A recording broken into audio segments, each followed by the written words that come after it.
ఈరోజు భారతదేశంలో 5 రాష్ట్రాలలో ఎన్నికలు జరిగినాయి. ఆ 5 రాష్ట్రాలలో కూడా మూడు రాష్ట్రాల్లో భారతీయ జనతా పార్టీ జెండాను ఎగరడం జరిగింది అలా. అందులో కూడా అస్సాంలో ఇదివరకు భారతీయ జనతా పార్టీ ప్రభుత్వం ఉండే, కానీ నిరకొరగా మారిన ఒక వెస్ట్ బెంగాల్లో ఇప్పటివరకు బీజేపీ బాగా వేయలేకపోతుందని చెప్పేసి ఎంతో మంది ఇప్పుడు కూడా చెప్పిన తరుణంలో అమిత్ షా గారు నేను మీ వెనుక ఉన్నా, ఆప్ లోగ్ డరో మత్, మే ఆప్కి బంగాల్ కే లోగో కే సాథ్ హూ అని చెప్పేసి అక్కడ 1 మంత్ వరకు అక్కడ ఉండి వాళ్ళకి సపోర్ట్ ఇచ్చి అక్కడ ఎన్నికలు జరిపిన తర్వాత ఇవాళ అక్కడ ప్రజలు భారతీయ జనతా పార్టీ వాళ్ళ యొక్క ధైర్యంతో ఒక్క వెస్ట్ బెంగాల్ కాదు, వెస్ట్ బెంగాల్లో ఉన్న వర్కర్స్ ఉన్న ప్రజలు వేరే రాష్ట్రాల్లో వర్కర్ గా లేబర్ గా ఏదో ఒక ఉద్యోగాలు చేస్తున్న వాళ్ళందరూ కూడా కొన్ని వేల కిలోమీటర్లు రాష్ట్రాలు దాటి వెస్ట్ బెంగాల్కి వచ్చి మొన్న ఓట్లు వేయడం జరిగింది. ఎవరిని అడిగినా కూడా మార్పు కావాలి, ఈ యొక్క దౌర్జన్యం ఒక ప్రభుత్వం పోవాలి. ఎన్నో రేపులు, ఎన్నో వేల మంది చనిపోయిండ్రు, ఎన్నో ఇల్లు కాల్చేసిండ్రు. అలాంటి గూండాయిజంగా ఉన్న టీఎంసీ ఇవాళ భారతీయ జనతా పార్టీ అక్కడ వెస్ట్ బెంగాల్లో గెలిచింది అనంటే అక్కడి ప్రజలు ఎంత విసిగిపోయారో అనేది ఎంత విసిగిపోయారో దాని యొక్క నిదర్శనం అన్నమాట. ఆ వాళ్ళకి భయభ్రాంతులై ఇన్ని సంవత్సరాలు మాకెవరున్నారు, మేము ఎవరికి ఓటేయాలా, మొన్న కూడా మీరు చూడొచ్చు మీడియాలో మేము టీఎంసీకి ఓటేసామన్నా కూడా టీఎంసీ గుండాలు వచ్చేసి వాళ్ళని బెదిరిస్తారు. ఆడవాళ్ళని కూడా లెక్క చేయకుండా వాళ్ళని బెదిరించడం జరుగుతుంది.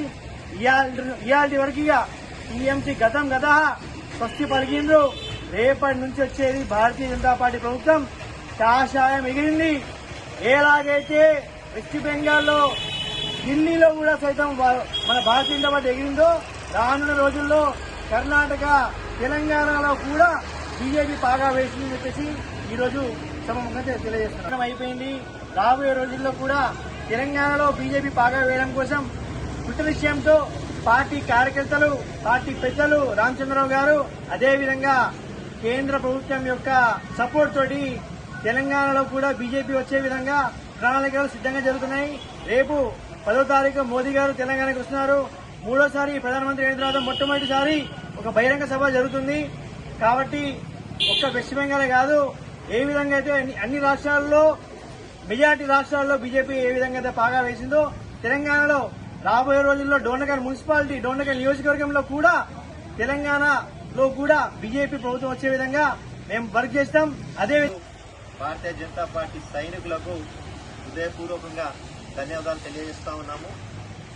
ఈ గత 15 రోజులుగా భారతదేశంలో జరిగిన అసెంబ్లీ ఎన్నికలలో భాగంగా 5 రాష్ట్రాలలో జరిగిన ఈ ఎన్నికలలో ధర్మంగా 3 రాష్ట్రాలలో ఏకపక్షంగా భారతీయ జనతా పార్టీ పాగా వేయడం జరిగింది, విజయడంకా మోగేయడం జరిగింది.